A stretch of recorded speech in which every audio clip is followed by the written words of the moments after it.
આંધળું અનુકરણ ન કરાય। કલવો કાગડો આખો દિવસ ગામ આખામાં ફરે, ઠીક લાગે તે ઘરમાં ઘૂસે અને લાગ જોઈને ત્યાંથી ખાવાની ચીજ ઉપાડી જાય।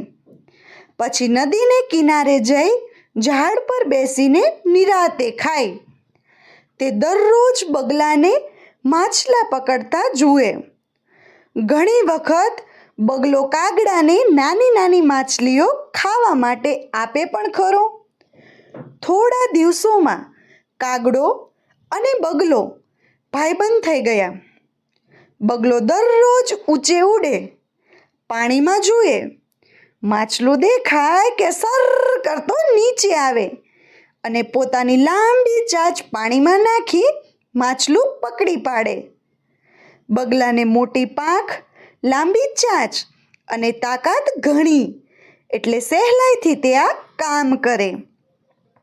બગલા તરફથી મળતા માછલાનો સ્વાદ કાગડાને દાઢે વળગ્યો। એક દિવસ કાગડાને એવો વિચાર આવ્યો કે હું પણ બગલાની જેમ માછલા પકડું તો મારે ગામ આખામાં ભટકીને ખાવાનું શોધવું ન પડે અને નદીને કિનારે શાંતિથી રહી શકું અને બગલાની ગરજ પણ મટે। એવું વિચારીને કાગડો આકાશમાં ઉડ્યો। પાણીમાં નજર કરીને જુએ તો નીચે છીછરા, કાદવ અને શેવાળવાળા પાણીમાં થોડા માછલા દેખાયા, એટલે ઊંચા પગ કરી હતું એટલું જોર કરી પાણીમાં પડ્યો। છીછરા પાણીમાં પડતા વેત તેની ચાંચ ચીકણી શેવાળમાં ફસાઈ ગઈ। મોં અને આંખ કાદવથી ખરડાઈ ગયા। પૂંછડી પણ પાણી બહાર રહી ગઈ અને ઊંધા માથે પટકાયેલા કાગડાભાઈ તરફડવા લાગ્યા। કલવા કાગડાને તરફડતો જોઈ બગલો ત્યાં આવી પહોંચ્યો અને તેને પૂંછડીએથી બહાર પકડીને ખેંચી કાઢ્યો। કલવો કાગડો શરમાઈ ગયો।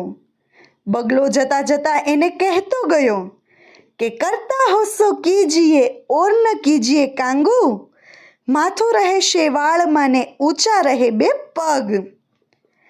કલવા ભાઈને છેવટે સમજ પડી ગઈ કે કોઈનું આંધળું અનુકરણ કરવું એટલે મોટી આફતને સામેથી બોલાવી।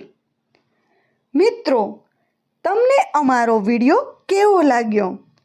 કમેન્ટ કરીને જરૂર જણાવજો અને જો તમને અમારો વિડીયો ગમ્યો હોય તો અમારા વિડીયોને લાઈક અને વધુમાં વધુ શેર કરવાનું ભૂલતા નહીં। વિડીયો જોવા માટે ધન્યવાદ।